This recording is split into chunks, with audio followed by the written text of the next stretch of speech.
Kirk Cousins tears his Achilles, out for the season. Josh Dobbs steps in via trade.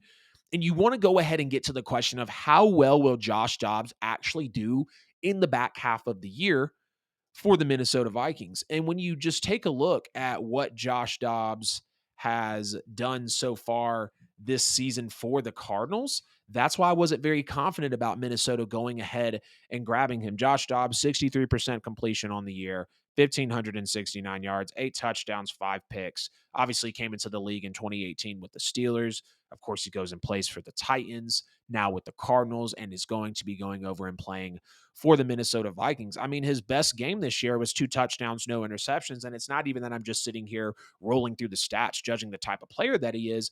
I remember Josh Dobbs when he played in Tennessee with Alvin Kamara, and Josh Dobbs and Alvin Kamara had beat Georgia, and I believe it was 2017, maybe 2016, if I'm not mistaken. And at that moment, I knew Josh Dobbs was talented, but once he came over to the NFL, I was like, yeah, this guy, he just doesn't have what it takes, really, to play in this league. He doesn't have what it takes to play at a high level, be very successful in this league. And when you look at the fact that, again, the Arizona Cardinals are a 1-7 football team as they send Josh Dobbs out, and rightfully so. They know Josh Dobbs isn't it. Clayton Tune's possibly going to step in. We thankfully and kind of ironically already see Kyler Murray getting back into the picture, which feels a little sooner than I expected it to be. I would think that Arizona would possibly shut Kyler down since, again, they're a 1-7 team. Like, do you really want to risk him coming back possibly early from a non-contact ACL if the team has no chance in making the playoffs? They're a 1-7 team, unless it's some Andrew Luck Colts type of comeback, which if you expect Clayton Tune or Kyler Murray to do that, then I guess so be it. Let's get back over into Josh Dobbs actually with the Minnesota Vikings, though.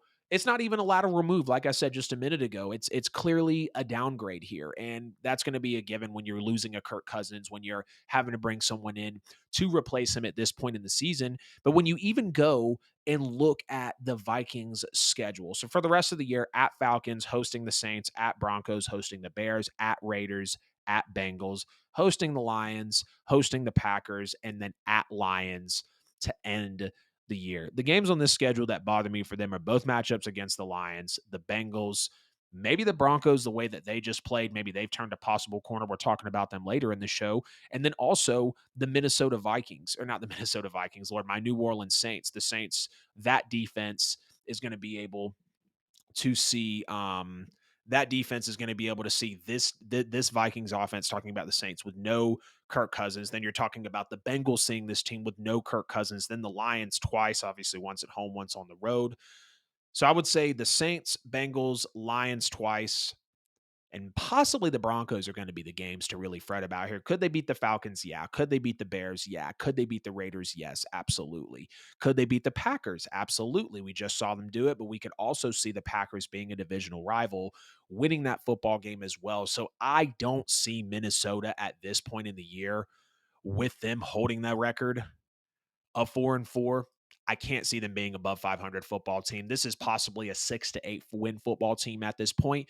And I hate to say that. I just put out the short of me talking about how the Vikings have turned the corner. Look what they did in this game. Kirk Cousins was playing lights out. The way that he diced up that San Fran defense, what they were doing without Jefferson. Jordan Addison was emerging. The O-line was trying to get better. And then this happens. And it's exactly how it felt when it happened with Aaron Rodgers. It felt like the Jets had turned the corner coming into the season because of them bringing in Aaron Rodgers, and clearly the Achilles injury happens. I hate it for Vikings fans. I hate it for Kirk Cousins because it's a non-contact. He's just literally looking to move through the pocket, and the Achilles unfortunately pops, gives out on him. But I'm sure we'll see Kirk possibly go the same route as Aaron Rodgers, maybe try to go through Neil Elitrosh, get that early on surgery that Cam Akers also experienced, because now we see Aaron Rodgers throwing passes back at practice, taking drop backs. Not too much that I can dig into here for Josh Dobbs. Does he walk into a good situation? Yes. Brian Flores led defense. Kevin O'Connell trying to turn the corner. The O-line is trying to get better. Alexander Madison, not Dalvin Cook, Alexander Madison, Jordan Addison. We see Justin Jefferson's getting healthier. They're now 3-0 without Justin Jefferson. So the things that Joshua Dobbs is going to have at his disposal could fare well for him. But I believe Josh Dobbs, as the quarterback himself, is not going to necessarily rise to the occasion and ultimately be able to take advantage of the situation that he's in.